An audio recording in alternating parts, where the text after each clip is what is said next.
I spent 2 baseball seasons in New York and enjoyed them most on Saturday mornings when the city composed itself with a long, slow breath. Maybe it was a sigh. Either way, on this particular Saturday, the sidewalks 27 floors below the apartment window were less cluttered. The taxi hailers appeared in a hurry, but not altogether panic-stricken. The dog walkers smiled and nodded at passers-by as their little city pooches, pleased not to be rushed, did their morning business. Across 90th Street, a broad patch of emerald green, conspicuously so against the old brick and brownstone and grit, hosted a game of soccer, filling the neighborhood with cries of encouragement, whoops, and applause. The sky was gray, a leaden touch to a yawn and stretch morning on Manhattan's Upper East Side. The idle observations from the uniformed lobby doorman and the waitress 4 blocks away at Gracie's Corner, where the wait was manageable and the pancakes were reliably fluffy, were about afternoon rain, the prospect of which further softened the jostle of the expired work week. I liked it there. Dana and I had carved something like a routine from our first year east. What began as an exercise in survival became almost comfortable. We rented a 1-bedroom apartment with a sofa, a coffee table, a couple chairs, bought a few things for the kitchen, and mostly ate out.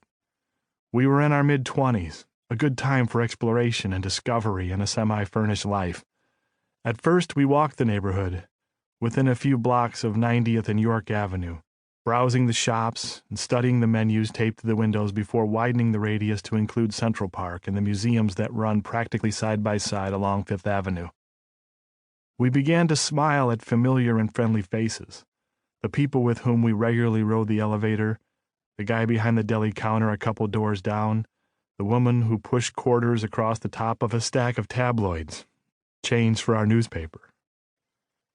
Amid its swirling rhythms and every man for himself pretenses, New York was becoming a good place for us. We were learning about each other, fending for ourselves, accumulating the scrapes and bruises that come with the outsider's clumsy entrance. I'm not sure the transplants among the city's millions ever believe that life there can be done quite right. There's simply too much one can't know. There being so many wonderful layers of people and cultures, so many siren blips and impulses, and yet many find their spots.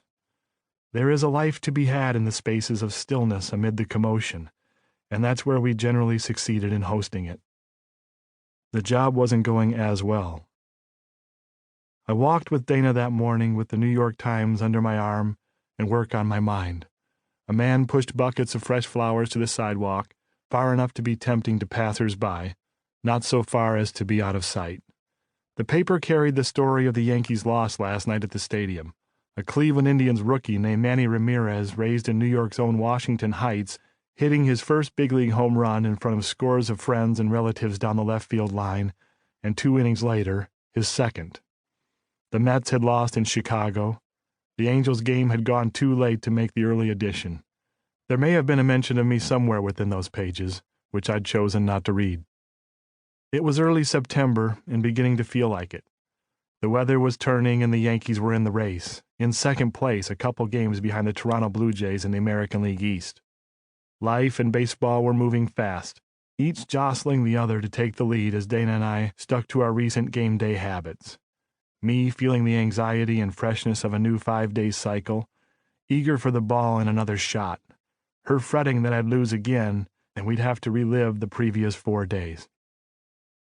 As we walked, we spoke of that afternoon's start against the Indians, what it might bring, then left the conversation as a pile of half-finished thoughts.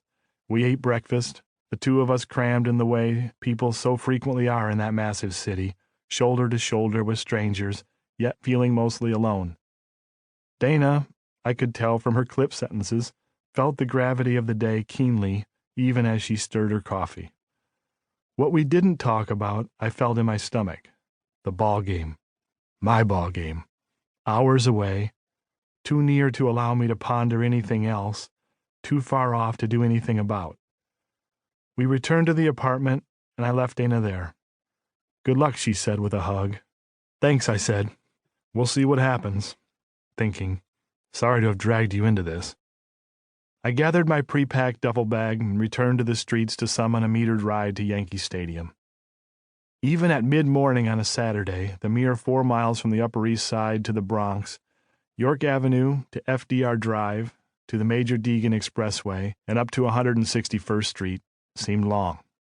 I wanted to be there, into my routine, burying myself in a pile of scouting reports, awaiting game time, a clock that wouldn't start until the heavy metal door to the clubhouse swung open. Taped to the other side of that door would be the lineup, me on the bottom, pitching against a team that 5 days before had hit almost everything I'd thrown, and hit it hard. I stared from the rear passenger window across the East River, made dreary by the skies, and considered exactly where it was I was going.